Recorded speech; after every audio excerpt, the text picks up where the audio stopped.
दोस्तों, क्या आप जानना चाहते हैं कि आस्तिक मुनि का नाम लेने से सर्प आपको नहीं काटेगा? जी हाँ दोस्तों, नाग पंचमी से जुड़ा हुआ ये वाकया आज हम आपको सुनाने जा रहे हैं अपने इस चैनल पर। जी हाँ दोस्तों, आपका स्वागत है माइथोलॉजी मैक्स में। आइए जानते हैं नाग पंचमी क्यों मनाई जाती है और आस्तिक मुनि का नाम लेने से सर्प आपको क्यों नहीं काटता। लेकिन दोस्तों, उससे पहले सब्सक्राइब कर लें हमारे चैनल को, जिससे कि आपको हमारे नए वीडियोस के अपडेट सबसे पहले मिलेंगे। नाग पंचमी 7 अगस्त को है। लोगों ने अभी से इसकी तैयारियां शुरू कर दी हैं। ये ऐसे त्योहार हैं जब लोग अपनी अपनी परेशानियां और कुंडली के दोष दूर करने के लिए नाग देवता की पूजा करवाते हैं। हिंदू धर्म में नाग को देवता की उपाधि दी गई है और उनकी पूजा भी की जाती है। सांप एक ऐसा जीव है जो हमेशा से लोगों के आकर्षण का केंद्र बना हुआ है। लोग इससे डरते भी हैं। अनेक ग्रंथों में नागों से संबंधित कथाएं पढ़ने को मिलती हैं। महाभारत के आदि पर्व में नागों की उत्पत्ति और राजा जन्मेजय द्वारा किए गए नाग दाह यज्ञ से संबंधित कथा का वर्णन है।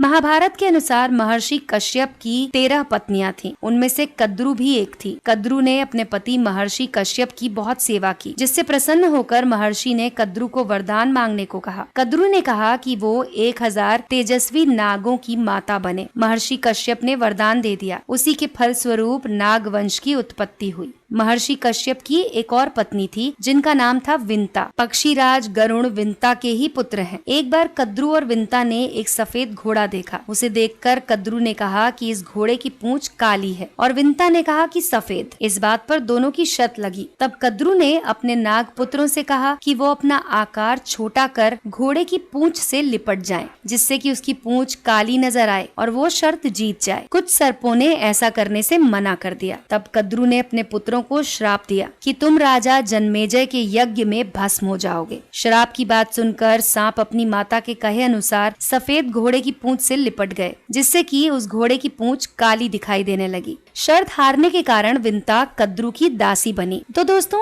अब आपको बताते हैं कि आखिर नागों की जीभ के 2 टुकड़े क्यों हो गए। जब गरुण को पता चला कि उसकी माँ दासी बन गई है, तो उन्होंने कद्रू और उनके सर्प पुत्रों से पूछा कि तुम्हें मैं ऐसी कौन सी वस्तु लाकर दूं जिससे कि मेरी माता तुम्हारे दासत्व से मुक्त हो जाए। तब सर्पों ने कहा कि तुम हमें स्वर्ग से अमृत लाकर दो। अपने पराक्रम से गरुण स्वर्ग से अमृत कलश ले आए और एक प्रकार की धारदार घास यानी कि कुशा पर रख दिया। अमृत पीने से पहले जब सर्प स्नान करने गए, तब देवराज इंद्र अमृत कलश लेकर पुनः स्वर्ग ले गए। ये देखकर सर्पों ने घास चाटना शुरू कर दिया जिस पर अमृत कलश रखा था। उन्हें लगा कि स्थान पर थोड़ा अमृत का अंश अवश्य होगा। ऐसा करने से उनकी जीभ के 2 टुकड़े हो गए। शेषनाग ने घोर तपस्या की। कद्रू के पुत्रों में शेषनाग भी एक थे। उनकी तपस्या से प्रसन्न होकर ब्रह्मा जी उन्हें वरदान देने आए। तब शेषनाग ने कहा कि मेरी बुद्धि, धर्म, तपस्या और शांति बनी रहे। ब्रह्मा जी ने शेषनाग की ऐसी भक्ति देखकर ये सारी पृथ्वी, पर्वत, वन, सागर और नगर हिलती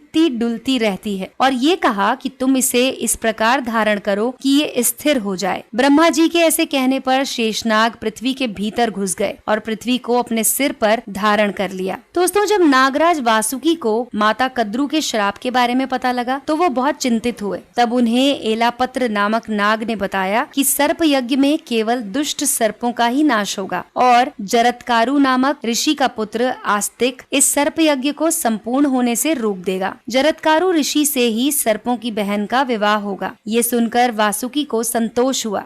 तो दोस्तों, ये तो थी जानकारी नागों की उत्पत्ति से जुड़ी हुई। अगर आप इसका अगला भाग सुनना चाहते हैं तो हमारे वीडियो को लाइक करें और अपने दोस्तों के साथ शेयर करें। दोस्तों, सब्सक्राइब कर लें माइथोलॉजी मैक्स को, क्योंकि अगले वीडियो में हम आपको बताने जा रहे हैं कि आखिर आस्तिक मुनि ने नागदाह क्यों किया था और आस्तिक मुनि का नाम लेते ही सर्प काटते क्यों नहीं है।